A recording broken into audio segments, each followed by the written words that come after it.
स्वामी जी आज एक और बड़ा सवाल है, क्योंकि आपकी नजरें बहुत दूर तक देख रही हैं। आप त्राटक भी करते हैं और बहुत सारे लोगों को त्राटक करवा रहे हैं। तो एक बहुत बड़ा सवाल यह है स्वामी जी कि आत्मनिर्भर भारत कैसे और कब तक बन पाएगा, और सरकार को, हमारी सरकार को इसके लिए कौन कौन से योग करने पड़ेंगे?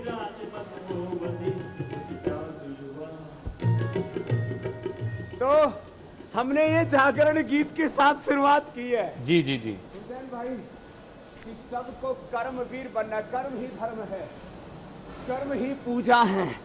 और सुबह सुबह योग कर लेंगे और कर्म योग करेंगे तो उद्योग तो अपने आप खड़े हो जाएंगे हुसैन भाई। और योग कर्म योग से ही दुनिया का सबसे बड़ा स्वदेशी उद्योग आत्म भारत की प्रेरणा के साथ पतंजलि ने खड़ा किया है। मात्र गीत नहीं है ये, लंबे लंबे श्वासों के साथ। स्वामी जी आप तक मेरा सवाल पहुंचा था, शायद आवाज में शायद, और युवाओं का शौर्य भी जगाया। स्वामी जी मैं ये जानना चाह रहा था, देखिए आज बजट आ रहा है तो बहुत सारे सवाल उससे जुड़े हुए हैं। तो एक सवाल आत्मनिर्भर भारत को लेकर के भी है कि हम कब तक आत्मनिर्भर पूरी तरह से बन पाएंगे, कैसे और कब तक, और सरकार को, जो हमारी सरकार है, उसे इसके लिए कौन कौन से योग करने पड़ेंगे?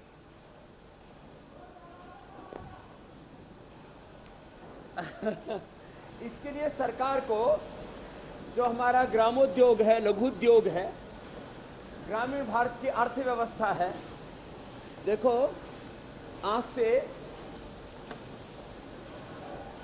मैं 50 साल पहले के भारत की बात करता हूँ, 40 साल पहले का भारत, उस समय तो मैं भी बड़ा हो गया था, तब मैंने देखा था कि किस तरह से ये इंडस्ट्रियलाइजेशन का दौर पूरी दुनिया में चल रहा था।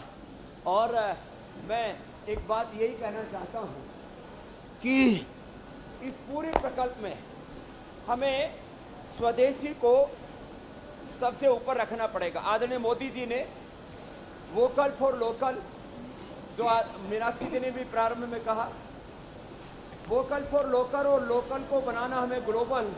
और उसके लिए सरकार की नीतियाँ ऐसी हो कि जो विदेशों से सामान इंडिया में इंपोर्ट करते हैं उसके ऊपर ज़्यादा से ज़्यादा ड्यूटी लगे और जो बाहर हम सामान भेजते हैं दुनिया में उसके ऊपर ड्यूटी फ्री हो, और उसके ऊपर जो है किसी भी प्रकार के टैक्सेशन से लेकर के तमाम तरह के जो अलग अलग खर्चे हैं, जो युवा है वो शीर्षासन भी कर ले, उनसे उनको मुक्ति मिले, उनको इलेक्ट्रिसिटी जमीन से लेकर के बहुत तरह की सुविधाएं अभी भी दी है सरकार ने, यद्यपि और दे, और ग्रामोद्योग लघु उद्योग को सबसे ज़्यादा प्रोत्साहन मिले।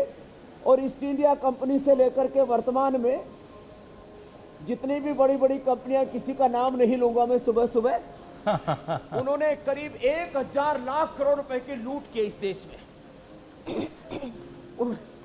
इसके मुकाबले स्वदेशी उद्योगों को खड़ा करने के लिए सरकार को हर भरसक प्रयास करना चाहिए हुसैन भाई। और एक चीज जो और मैंने गौर की, आपने एक बात अहम ये कही कि एक्सपोर्ट्स जो हम करते हैं उस पर से अलग अलग तरह की जो तमाम ड्यूटीज लगती हैं उसमें सरकार को थोड़ी राहत देनी चाहिए, ताकि हम एक्सपोर्ट और बेहतर तरीके से कर पाएं। बात मैं हुसैन और ऐड करना चाहती हूँ कि केवल ये जरूरी नहीं है कि हमारा जो है सामान जो है स्वदेशी सामान ज्यादा मात्रा में बने और बिके, हमें प्रोडक्शन क्वालिटी पर भी उतना ही जोर देना होगा स्वामी जी, क्योंकि लोग अक्सर ये कहते हैं कि भाई ये तो एक्सपोर्ट का माल है, ये ज्यादा काबिल माल है, ये ज्यादा बेहतर माल है।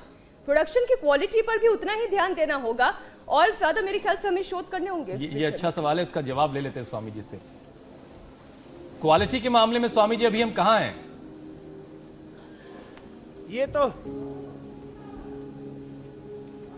बहुत जरूरी है जो मीनाक्षी जी ने भी कहा। हम यदि दुनिया से मुकाबला करना चाहते हैं तो साइंस में, टेक्नोलॉजी में, क्वालिटी में, सब, चाहे वो रॉ मटेरियल प्रोक्योरमेंट है, चाहे वो चाहे मैन्युफैक्चरिंग है, चाहे सप्लाई चेन है, चाहे नए नए इनोवेशंस हैं, उसके साथ हमें आगे बढ़ना पड़ेगा। 0% टॉलरेंस होना चाहिए क्वालिटी को लेकर के, तभी हम बड़े बड़े कीर्तिमान खड़े कर सकते हैं। और मैं कोई अपनी पढ़ाई के लिए नहीं कह रहा हूँ, हमने यदि विदेशी कंपनियों की जड़ें उखाड़ी हैं और उनको पछाड़ा है और उनका विकल्प दिया है आज यहाँ पर आप देख रहे हैं, ये तो थोड़ा सा हमने एक छोटा सा स्टॉल लगाया हुआ है जी। आत्मनिर्भर भारत के एक आइडियल के तौर पर। हमने जो दंत कांति, केश कांति से लेकर के और सारे natural cosmetic, natural food, natural medicine, उसका एक बहुत बड़ा प्रतीकात्मक यहाँ पर एक प्रदर्शनी का आप दर्शन कर सकते हो। और इसका उद्देश्य यही है कि हम देश में ऐसे कीर्तिमान बना सकते हैं क्वालिटी के साथ, और कि बिल्कुल हम स्वामी जी वो दिख भी रहा यूनिवर है, से लेकर के, वो नजर भी आ रहा है। यूनिलीवर से लेकर के, कोलगेट से लेकर के, नेस्ले से लेकर के, उन तमाम कंपनियों के सामने एक विकल्प हमने उपस्थित कर दिया। मजबूत विकल्प पेश किया आपने स्वामी जी। क्वालिटी के बिना तो कुछ बनेगा नहीं जी।